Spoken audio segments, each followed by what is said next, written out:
ఈరోజు దేవుని వాగ్దానము. ఆయన నీకు మేలు చేసి నీ పితరుల కంటే నిన్ను విస్తరింపచేయును. ద్వితీయోపదేశకాండము 30వ అధ్యాయము 5వ వచనము. ఆయన సమస్త మానవాళికి మేలు చేయువాడు. మన ఎడల ఆయన మేలులు కొలవ సఖ్యము కానివి, అవి వర్ణనాతీతములు. ఆయన మనలను ప్రేమించువాడు. మనలను ప్రేమించువాడైన ఆయన మనకు అన్ని విషయముల యందు మేలు చేయ ఉద్దేశము కలిగి ఉన్నాడు. మన జీవితంలో ఎదురైన ఏ పరిస్థితి ఆయన అనుమతి లేనిదే రాదు.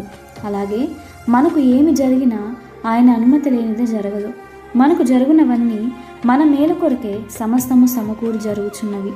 నీకు ఇప్పుడు కీడుగా కనిపించేవి సైతము మేలు కోసమే గనుక జడియకు, అధైర్యపడకు.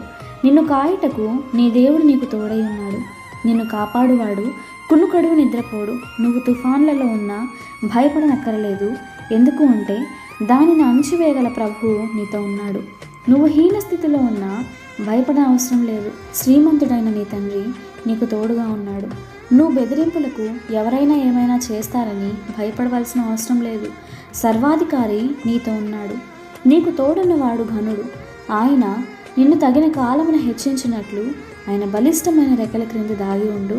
అప్పుడు ఆయన నిన్ను నీ ముందున్న తరముల వారి కంటే విస్తరింపచేస్తాడు. నీ సరిహద్దును విశాలపరుస్తాడు. గుప్తముగా దాచబడిన మేలులు నీకు దయచేసి నిన్ను దీవిస్తాడు. దేవుని కృప మీకు తోడై ఉండునుగాక.